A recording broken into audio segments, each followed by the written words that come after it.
Ce journal vous est offert par DACO SARL, société d'expertise comptable et de fiscalité.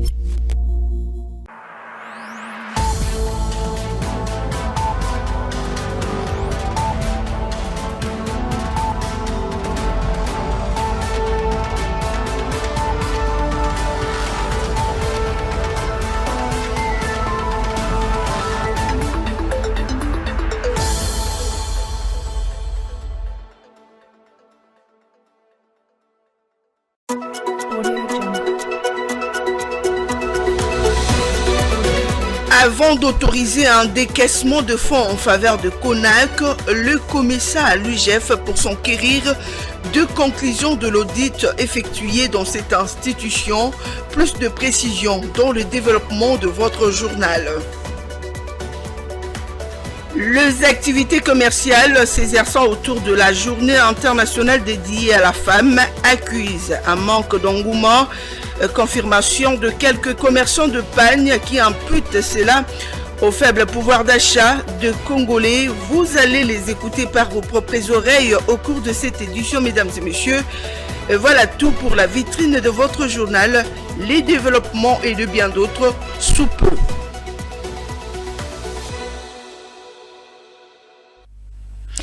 De partout où vous suivez cette édition, vous faites bien, mesdames et messieurs. Bienvenue dans cette grande édition sur Ecofin Télévision. S'enquérir de conclusions de l'audit de l'IGF auprès de la Commission nationale des concurrences CONAC, structure du ministère de l'économie nationale, avant d'autoriser un décaissement de fonds en faveur de cette institution. C'est l'objectif pour lequel une délégation de la COMESA est venue à l'inspection générale de finances. Le hôte de l'IGF, rassuré des mesures d'encadrement, ont annoncé le déblocage de fonds d'ici à la fin de ce mois de mars. Plus de précisions dans ses commentaires. Accompagné par les coordonnateurs de la Commission nationale de la concurrence, structure du ministère de l'économie nationale, cette délégation de COMESA a été reçue par l'inspecteur général de finances, chef de service de l'IGF, Jules Alinguete-Key. L'objectif de leur visite, c'est imprégner des conclusions et des recommandations du contrôle de l'inspection générale de finances auprès de la Commission nationale de la concurrence avant d'autoriser les déblocages de moyens financiers au profit de cette structure. Les hôtes de l'IGF ont été, bien qu'à distance, au courant des quelques éléments liés aux conclusions de cet audit et des recommandations prises afin d'éviter tout dérapage constaté dans les comités de gestion révoqués. Rassurée, la délégation des COMESA a promis les déblocages de fonds au profit de la CONAC à la fin de ces mois de mars. Par la suite, Jules Alinguete a ainsi rassuré cette délégation de COMESA de la détermination du chef de l'État de voir la bonne gouvernance s'installer dans la gestion de toute entité publique. C'est la République démocratique du Congo. Et nous leur avons donné les assurances qu'il y a eu un audit et le comité qui était là a été démis de ses fonctions. Il y a un nouveau comité qui a été mis en place. Les recommandations étaient faites, qui sont en train d'être matérialisées et que l'inspection générale des finances sera toujours là pour veiller à ce que les moyens qui sont en train de mettre à la disposition de la CONAC puissent être bien utilisés. C'est ainsi que l'inspection générale de finances, pour assurer davantage les COMESA, va procéder à une surveillance accrue de toutes les opérations financières de la CONAC RDC.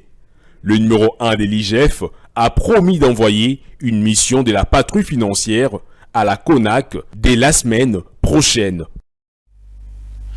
Faire respecter les dispositions légales en matière de stockage de produits pétroliers, voilà l'objectif de la descente le mercredi 6 mars dans la commune de Limete du ministre des Hydrocarbures, Didier Boudimou, accompagné de la vice-ministre Wivine Moleka. À la suite de cette visite, le numéro 1 des hydrocarbures a ordonné la fermeture définitive d'un dépôt clandestin de stockage en bradage de carburant.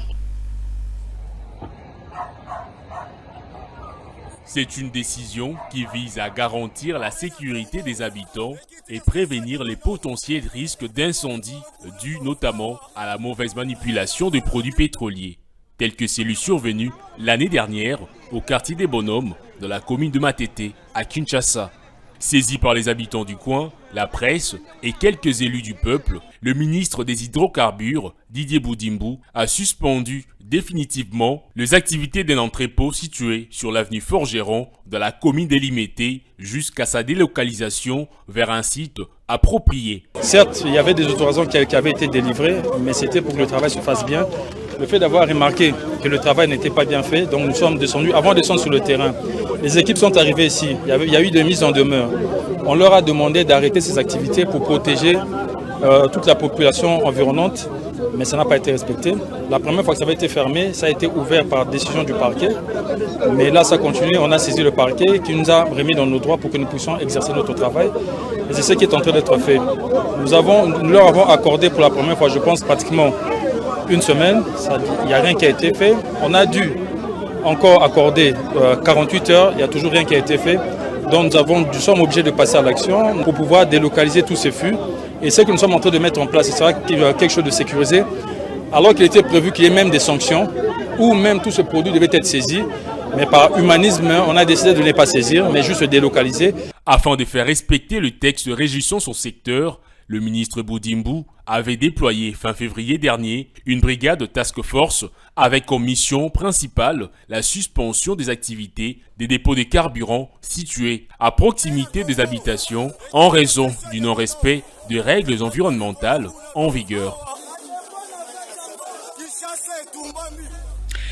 D'une province à une autre pour parler de plus de 200 tonnes de biens alimentaires et ceux constitués notamment des abris temporaires et autres kits de survie ont été distribués à plus de 20 000 ménages qui abritent le camp des déplacés aux environs de Goma par le Fonds national de réparation de victimes de violences sexuelles liées au conflit FONAREV et ses partenaires dans le cadre d'une opération en cours visant à répondre à l'urgence humanitaire dans cette partie de la République démocratique du Congo.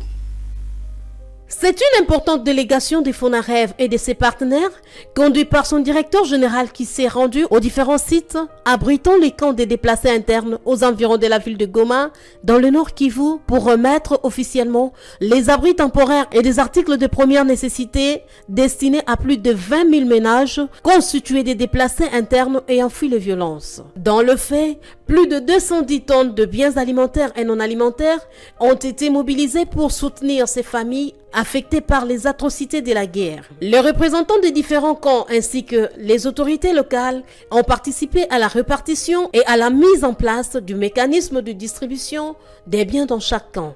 Je vois la division des affaires humanitaires, la protection civile et le gouvernorat. Nous impliquons directement les déplacés eux-mêmes dans les services des livraisons, sans pour autant aller en dehors de là. Et puis nous avons aussi une très bonne communication. Donc avant de faire quoi que ce soit, nous passons des messages. Nous avons un cercle de communication qui nous disent, voilà, aujourd'hui nous allons livrer par exemple 1500 kits, 2000, et le message est relayé auprès de déplacés. Une opération qui veut répondre à l'urgence humanitaire de déplacés internes dans le Nord Kivu, province qui fait face à l'activisme du mouvement terroriste M23 soutenu en hommes, matériel et finances par le Rwanda. Toujours dans le cadre de cette opération de réponse à l'urgence humanitaire du Fonds national de réparation de victimes de violences sexuelles liées au conflit dans le périphérie de Goma, les bénéficiaires ont témoigné leur satisfaction face à ces gestes de cœur qui rentrent toutefois dans le cadre des missions dévolues à FONAREV. Écoutez. Je suis Honorine, origine de Roubaïa. Cela fait un mois que je suis dans ce camp. Nous avons mis 3 jours, les enfants et moi, pour arriver ici et ce fut une épreuve pénible. Nous avons dormi à la belle étoile dans la forêt. Chaque coup de feu nous faisait nous jeter à plat ventre. Dans cette confusion, nous sommes dispersés et je ne sais plus où est mon mari. Au milieu de toutes ces souffrances, la faim s'ajoute à notre détresse. Je remercie l'Éternel parce que ces vivres nous ont enlevés de la famine. FONAREV, je vous dis un grand merci. Maintenant, nous savons et je sais que nous ne sommes plus seuls. Dans un autre chapitre, après une courte série de décélération de l'inflation, l'inflation hebdomadaire en République démocratique du Congo s'est à nouveau accélérée de 0,229%. C'est selon la note de conjoncture économique du 1er mars 2024. Ces documents de la Banque d'émission attribuent cette évolution entre autres aux perturbations dans l'approvisionnement de biens de première nécessité. Igor Biwaka pour ces détails rendus par Juvette Mbelou. La courbe inflationniste en République démocratique du Congo reprend de nouveau de l'ascendance. C'est ce que rapporte la note des conjonctures économiques publiée par la Banque centrale du Congo à la semaine allant du 26 février au 1er mars 2024. Cette trêve dans l'accélération de l'inflation hebdomadaire n'aurait été que de courte durée.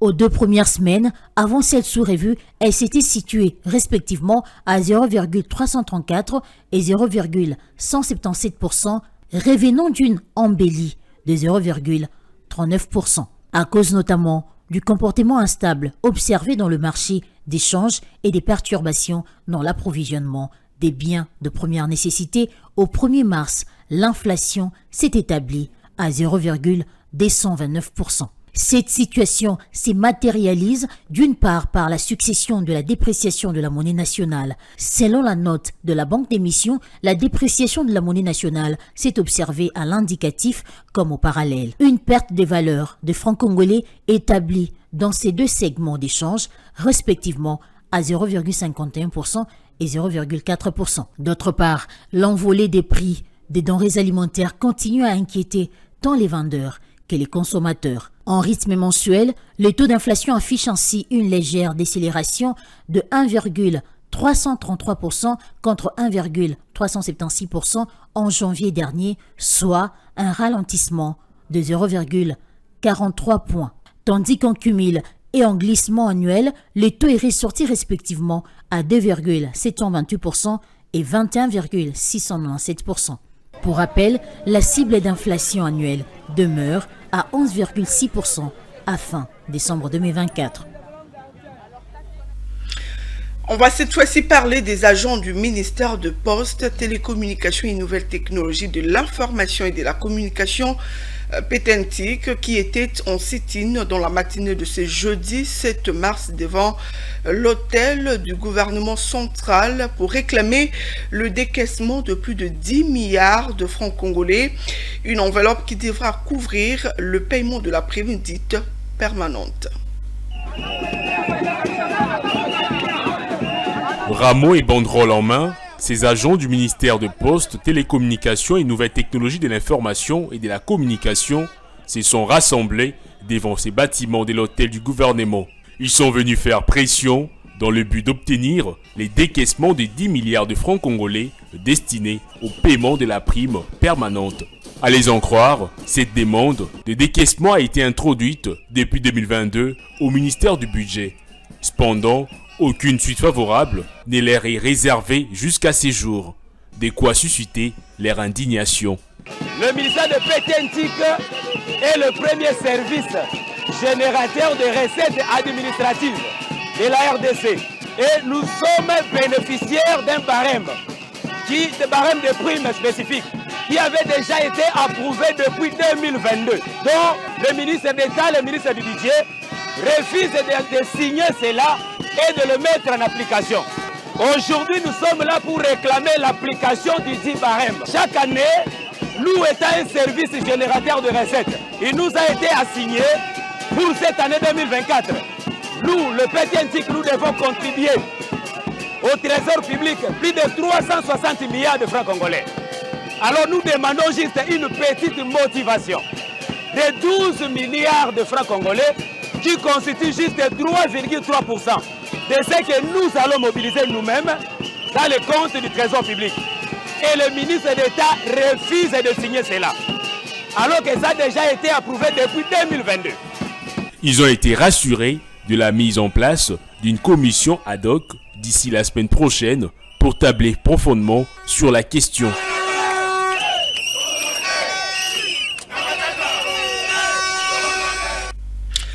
Au cours de ces mêmes sit-ins, quelques agents ont déploré l'injustice qui s'observe vis-à-vis de leur ministère.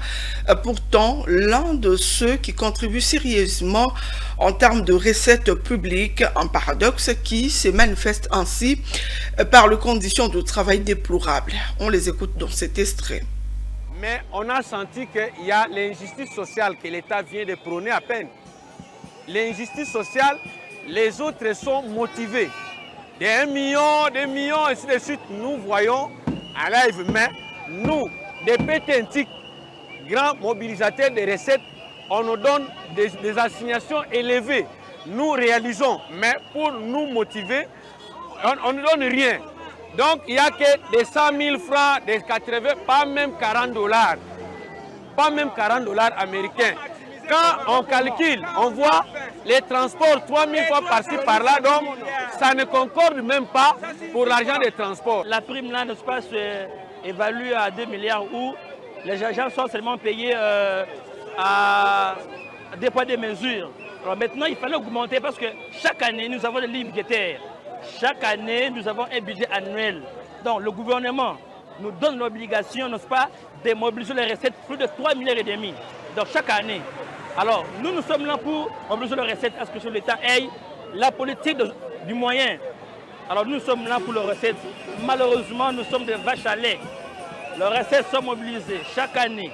Malheureusement, nous qui sommes là pour le mobiliser, nous sommes payés en monnaie de siège. On appelle ça antisocial. Dans un autre chapitre, vous devez savoir que 63 députés femmes ont été élus pour cette nouvelle législature 2024-2028 à l'Assemblée nationale.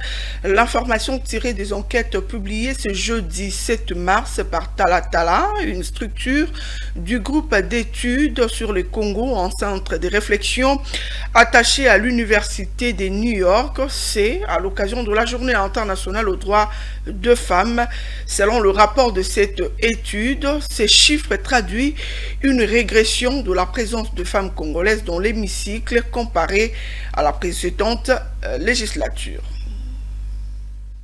La participation de femmes dans la sphère décisionnelle a toujours été l'une des motivations du président de la République démocratique du Congo, Félix Antoine Tshisekedi. C'est d'ailleurs ce qui lui a valu auprès de ses homologues africains le prix du champion de la masculinité positive. Répercussion qui s'est traduite depuis son accession à la magistrature suprême par une hausse considérable de la présence de la gente féminine au poste de décision. Cependant, comparé à la législature précédente, la présence de la femme à la nouvelle Assemblée nationale accuse une légère régression.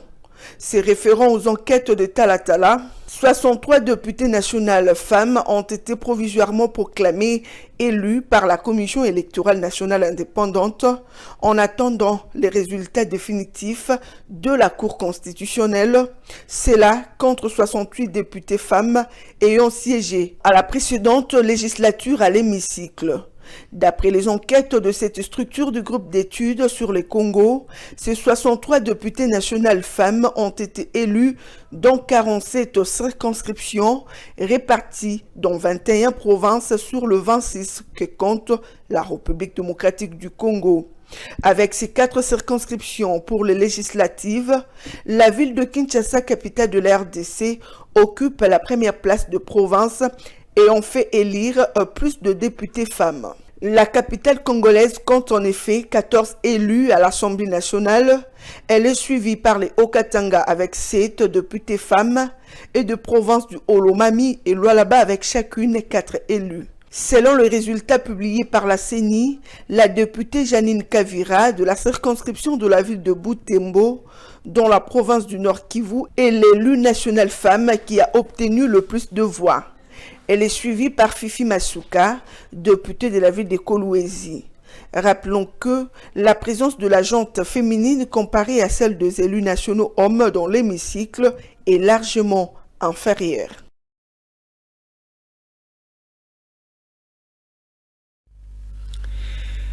Puisque nous parlons de la femme, restons-y. Je l'ai évoqué au sommaire de votre journal, en prélude de la Journée internationale des droits de femmes. Les activités commerciales qui s'exercent autour ont accusé une absence considérable d'engouement. Quelques commerçants spécialisés dans la vente des pagnes imputent cela, notamment au faible pouvoir d'achat de Congolais. David Mwende Jires Boutete était ce jeudi 7 mars au but Ngobila, l'un des centres de négoces à Kinshasa réputé dans la commercialisation de pagnes. Nous sommes à la veille de la Journée internationale des droits des femmes, ici, au Bichingobila, Kinshasa, l'un des centres de négoce réputés dans la commercialisation des pagnes. Pourtant, aucun engouement ne s'observe. Confirmation de ces vendeuses qui peinent à liquider leurs articles. En cause, entre autres, une baisse sensible du pouvoir d'achat des Congolais, ont-elles souligné. Par rapport à le 8 mars, par rapport aux années précédentes, cette année, notre commerce tourne vraiment au ralenti. Même le pagne noir qui nous ont été recommandés ne s'écoule que péniblement. Cela est dû notamment à la baisse du pouvoir d'achat. Comme tel, pas vraiment. Mais en tout cas, l'activité n'a notre activité ne va pas bon train. À la veille du 8 mars, il s'est créé un engouement. Vous pouvez le constater, ce n'est pas le cas aujourd'hui. La journée de la femme, Rappelons que la célébration de cette journée du 8 mars en République démocratique du Congo se fera sous une attitude de deuil en mémoire justement de multiples femmes et compatriotes qui succombent depuis des lustres déjà dans cette guerre de la partie orientale du pays. Place à présent à la revue de presse, lui est sélectionné pour vous par Osé Kabamba.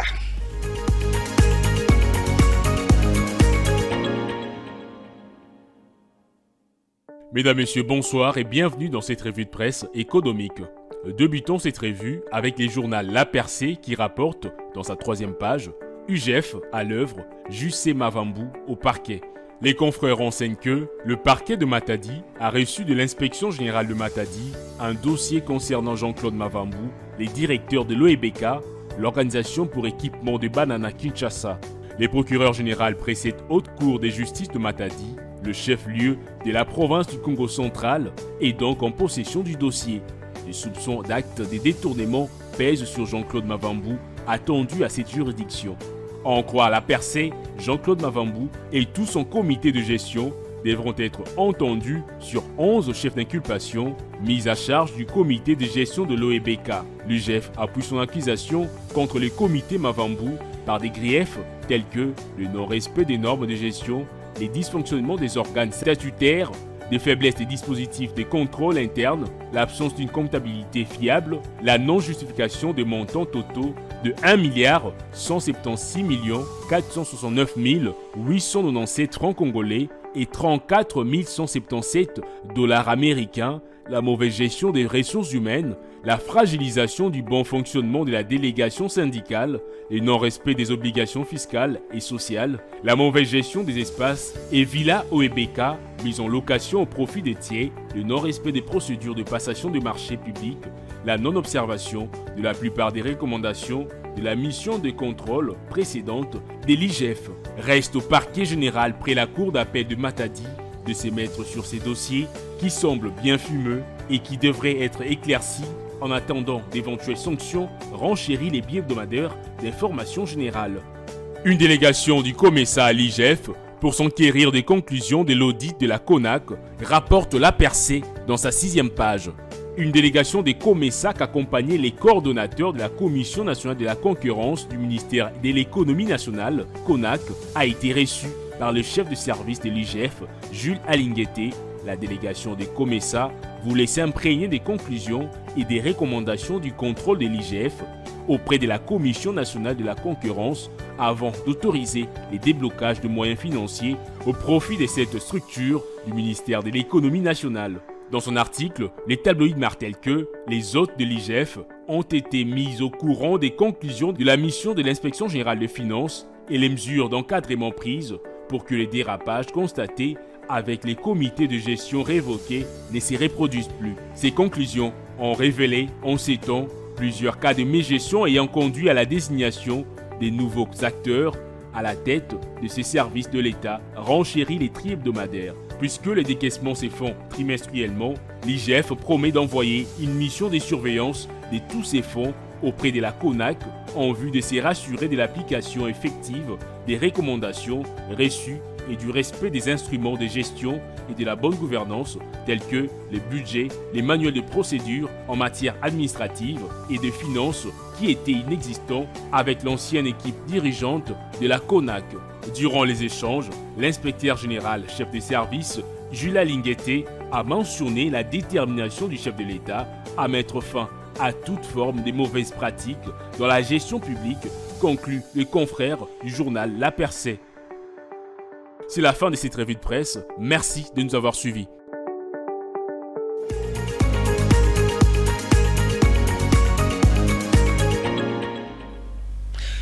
Voilà, cette revue de presse laisse la place justement au rappel de titres.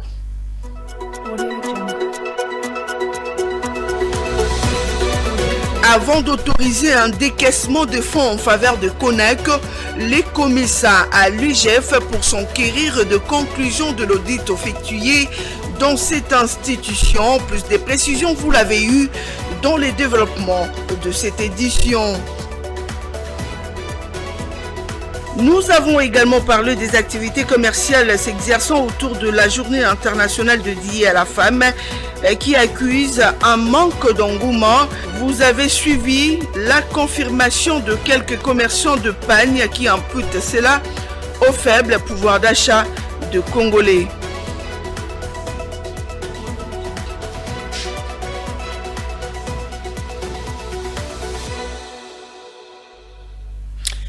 C'est ces rappels de titres qui bouclent complètement cette édition d'information sur Ecofin Télévision. Mesdames et messieurs, merci à vous de l'avoir suivi.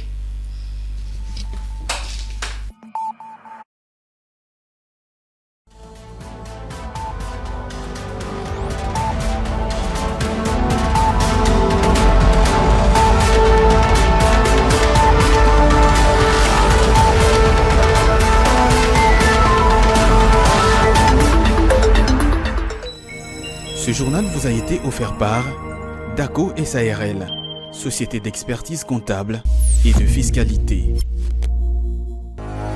Dans une sphère médiatique, essentiellement tournée vers des contenus généralistes, où l'originalité n'a plus sa place au chapitre, où le secteur de l'économie et finance, pourtant poumon d'un État, sombre dans les oubliettes, voici enfin Ecofin Télévision. Économie et finance télévision, votre chaîne thématique essentiellement économique, vous offre un contenu original. Nous traitons des questions monétaires, commerciales, énergétiques, minières, pétrolières et environnementales. Notre créneau, vous proposer des informations, des analyses, des perspectives et prévisions économiques. Ecofin Télévision vous permet également de comprendre la coopération entre les États et les institutions, sans oublier l'épineuse question de la dette. Ecofin Télévision, tout savoir sur les investissements, les échanges commerciaux, la balance commerciale et la balance des paiements, le taux d'échange, l'état des lieux de la lutte contre les détournements des finances publiques, la coopération bilatérale ou multilatérale. Ecofin Télévision vous explique comment l'économie nationale est directement liée à l'économie mondiale. Notre particularité fait notre originalité. C'est pourquoi nous disons Ecofin Télévision, mieux que savoir sur l'économie et finance, comprendre.